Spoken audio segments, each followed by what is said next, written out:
अस्सलामुअलैकुम। Welcome to math solution. आज हम वेन डायग्राम करने जा रहे हैं। वेन डायग्राम ये क्लास 8 में भी यूज़ हो रहा है, क्लास 7 में भी यूज़ होता है, क्लास 9 में भी यूज़ होता है। और इसके आज हम इसकी जनरल फॉर्म और उसके कुछ क्वेश्चन को हम सॉल्व करेंगे। तो सबसे पहले हम देखते हैं कि वेन डायग्राम है क्या। तो जॉन वेन था, 1834 में पैदा हुआ और 1923 में ये फोत हो गया। तो इसने एक रिप्रेजेंटेशन दी थी सेट की in form of pictorial form. तो पिक्चोरियल फॉर्म में उसने रिप्रेजेंटेशन दी थी सेट की। तो ओवरऑल जो उसने जो फर्स्ट टाइम यूज़ किया था वो ओवल यूज़ किया था, यानी उसने सेट को रिप्रेजेंट करने के लिए रिप्रेजेंटेशन की थी वो ओवल की थी। और लेटर ऑन जो मैथमेटिशियन थे तो उन्होंने ओवल की जगह सर्कल इस्तेमाल किया सेट के लिए, और यूनिवर्सल सेट के लिए उन्होंने रेक्टेंगल को इस्तेमाल किया। इसको हम देखते हैं। ये इसकी कुछ फॉर्म है। जैसे ये डिस्जॉइंट सेट दिया हुआ है कि डिस्जॉइंट सेट आपके पास दो ऐसे सेट हैं जिनमें कोई एलिमेंट कॉमन नहीं है। ये यू जो है ये ओवरऑल जो सेट है यूनिवर्सल सेट है ये, और ये बी है सब सेट है यू के। इस तरह ओवरलैपिंग सेट दिया हुआ है कि उसमें ए और बी में कोई रीजन कॉमन है। फिर इसी तरह आपके पास सबसेट दिया हुआ है, बी को ए का सबसेट बताया हुआ है और बी को ए के अंदर लिखा हुआ है। इसी तरह ये आपके पास थ्री सेट का आप ये थ्री सेट हैं जो ओवरलैप कर रही हैं आप इसमें ए बी और सी।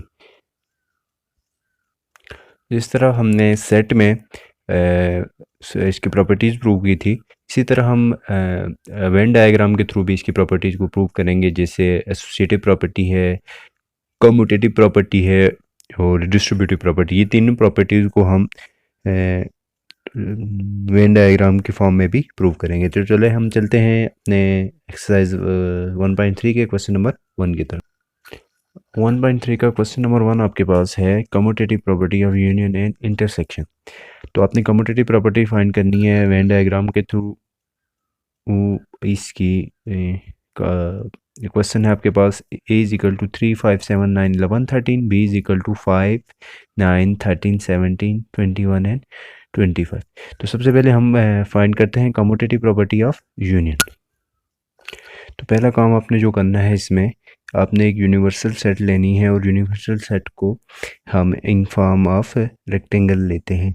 ये हम ऊपर पढ़ चुके हैं। तो हमने एक रेक्टेंगल लिया, उस रेक्टेंगल को हम कहते हैं वो हमारे पास क्या है, यूनिवर्सल सेट है।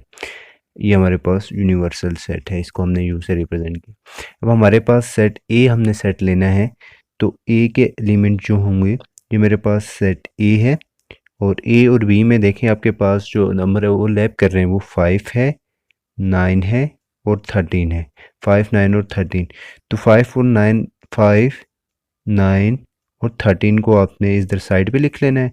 बाकी जो एलिमेंट है आपके पास, जैसे 3 है, 7 है और 11 है, आपने इसको यहाँ पे लिख लेना है। और दूसरा आपके पास ये सेट आपके पास ए है।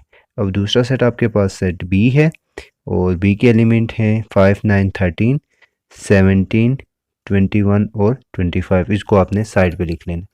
अब क्योंकि ये एलिमेंट कॉमन हैं तो ये दोनों सेट आप इसमें ओवरलैप हो रही हैं। अब हमने जो commutative property of union find करना है, यानी जब हम ए यूनियन बी फाइंड करेंगे तो ए यूनियन बी जब मैं फाइंड करूँगा ए यूनियन बी के लिए, तो ए यूनियन बी जो मेरे पास सेट आएगा, ये सारे का सारा सेट, उसको मैं इस लाइन के साथ रिप्रेजेंट करता हूँ। ये सिंगल लाइन जो है ये यूनियन को रिप्रेजेंट कर रही है। तो ये जब आप सिंगल लाइन यूनियन को रिप्रेजेंट कर रही है तो इसका मतलब ये हुआ कि ए यूनियन बी का जो रीजन है वो ए यूनियन बी जो है वो is equal to this line. तो ये आपके पास ए यूनियन बी आ गई। अब हम बी यूनियन ए को फाइंड करेंगे। सेम प्रोसीजर अप्लाई करेंगे हम बी यूनियन ए के लिए, और यूनिवर्सल सेट लेंगे और बी सेट पहले लेंगे और फिर ए लेंगे। फिर उसको हम बी यूनियन ए को जो यूनियन रीजन है उसको हम शेडिड करके बता देंगे कि जो आपके पास जो आंसर है, बेसिकली यहाँ पे जो आपका जो आंसर होता है वो शेडिड रीजन होता है। तो B union A is equal to, आपने उसको शेड किया इस फॉर्म में। तो यहाँ से देखें इसका रीजन और इसका रीजन दोनों सेम है, तो इसका हम कह सकते हैं कि A union B is equal to B union A. Same हम जा रहे हैं अब इंटरसेक्शन की तरफ। हम इंटरसेक्शन को सॉल्व करेंगे। A intersection B is equal to B intersection A. अब ये मेरे पास कम्यूटेटिव प्रॉपर्टी है विद रिस्पेक्ट टू इंटरसेक्शन। तो इसमें देखें इंटरसेक्शन में आपको पता है जो वो रीजन होता है जो कॉमन हो, यानी ओवरलैप करे जहाँ पे सेट, तो इसमें सिर्फ खाली ये रीजन आएगा। ये ए इंटरसेक्शन बी है और ये बी इंटरसेक्शन ए है।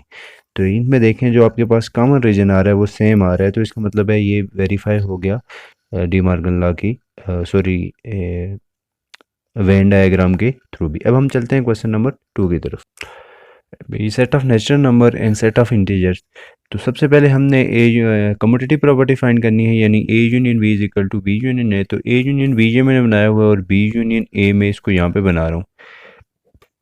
तो इसमें देखें नेचुरल नंबर होते हैं 1 2 3 4 और इंटीजर होते हैं 0 प्लस माइनस 1 प्लस माइनस 2। अभी देखिए नेचुरल नंबर सब सेट होता है इंटीजर्स का, तो नेचुरल नंबर सेट जेड के अंदर लिखा जाएगा। तो जब हम ए यूनियन लेंगे तो ये सारे का सारा रीजन जो होगा ये शेड, इसको हम शेड करेंगे क्योंकि यूनियन आपको पता है तमाम एलिमेंट्स का सेट होता है। तो ए यूनियन बी दोनों में क्या होगा, सेम होगा। A union B is equal to B union A, ये शेड हो जाएगा दोनों के दोनों। जब हम इंटरसेक्शन की बात करेंगे A intersection B is equal to B intersection A, तो उसमें सिर्फ कॉमन रीजन शेड होगा, उसको हम देखते हैं। तो ये A intersection B B intersection A में देखें जो स्मॉल सेट होती है, सब सेट होती है, वो आपके पास रीजन शेड होगा जो यानी कॉमन हो दोनों में। दोनों में कॉमन क्या है, नेचुरल नंबर ही है। तो ये आपके पास ए इंटरसेक्शन बी का, तो ये दोनों के दोनों नेचुरल नंबर ही आएंगे। तो सेम आपके पास जो आंसर आएगा वो सेम आएगा। अब हम चलते हैं क्वेश्चन नंबर 1 के पार्ट नंबर 3 की तरफ।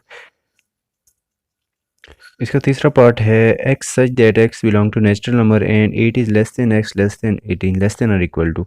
तो 8 से लेके 18 तक नेचुरल नंबर हैं, यानी 8 9 10 सो ऑन 18। और यहाँ पर y पे कंडीशन है कि नेचुरल नंबर है और 9 छोटा है या बराबर है y के और y छोटे हैं 19 के। तो यहाँ 9 से लेकर 19 तक नेचुरल नंबर है। तो बेसिकली इसमें दो एलिमेंट आपके पास जो कॉमन नहीं है वो एक 8 है और दूसरा 19 है।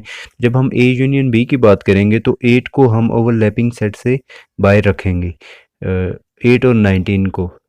तो सिंपली यहाँ भी ए बी इंटरसेक्शन में भी 19 और 8 बाहर होंगे, तो आपके पास जो रीजन कॉमन होगा वो ये होगा। सॉरी, ए यूनियन बी में तो तमाम के तमाम होगा, सारे का सारा रीजन।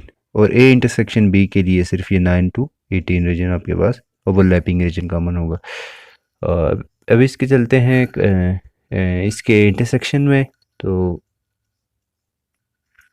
ए इंटरसेक्शन बी में देखें, 8 इंटरसेक्शन बी में हमने 8 से लेके 18 तक लिखे, और ये जो रीजन है ये ओवरलैप कर रहा है तो ये शेडेड हो जाएगा।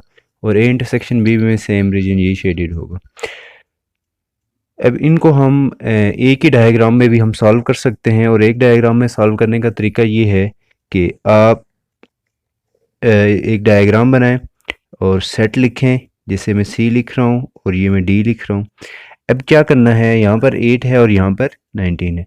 जब ए इंटरसेक्शन बी होगा या ए, तो आपने स्ट्रेट लाइन लगानी है, यहाँ पर लिखना है A intersection B is equal to this line.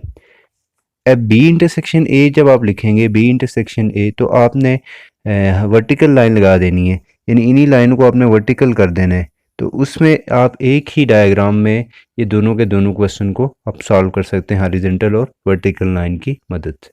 तो इसके पार्ट नंबर 4 जो है सेट ऑफ ई एंड ओ है। तो सबसे पहले इवन नंबर और ऑड नंबर। इवन और ऑड नंबर में कोई एलिमेंट कॉमन नहीं होता, तो इसलिए ये क्या हुए, डिसजॉइंट सेट हुए। तो जब मैं इसका ए यूनियन बी फाइंड करूंगा तो उसको मैं हॉरिजॉन्टल लाइन से शो करूंगा, दिस वन। और जब मैं इसका A intersection sorry B union A find करूंगा तो उसको मैं वर्टिकल लाइन से शो करूंगा। तो इसका मतलब क्या हुआ कि ये जो रीजन है ये हमारे पास दोनों में कॉमन आ रहा है और दोनों का आंसर सेम आ रहा है। अब हम चलते हैं इसी के ए इंटरसेक्शन बी की तरफ। अब हम आगे हैं ए इंटरसेक्शन बी और बी इंटरसेक्शन ए की तरफ, यानी उनका commutative property with respect to intersection. तो इसमें कोई एलिमेंट कॉमन नहीं है, तो आप लिखेंगे A intersection B is equal to vertical line, sorry horizontal line, और B intersection A is equal to vertical line. तो इसमें कोई रीजन कॉमन नहीं है, तो इसलिए हम कहीं भी लाइन नहीं लगाएंगे। तो ये सिंपल जब इसी तरह इसको रखेंगे तो इसका और ये चीज़ साथ लिखेंगे, इसका मतलब ये है कि आपने इसे चेक किया और इसमें वैल्यूज़ नहीं आ रही। तो ये क्वेश्चन नंबर 1 था। क्वेश्चन नंबर 2 इसका जो है और इंशाल्लाह नेक्स्ट क्वेश्चन जो इसके हैं हम नेक्स्ट वीडियो में देखेंगे। तब तक के लिए अल्लाह हाफिज़।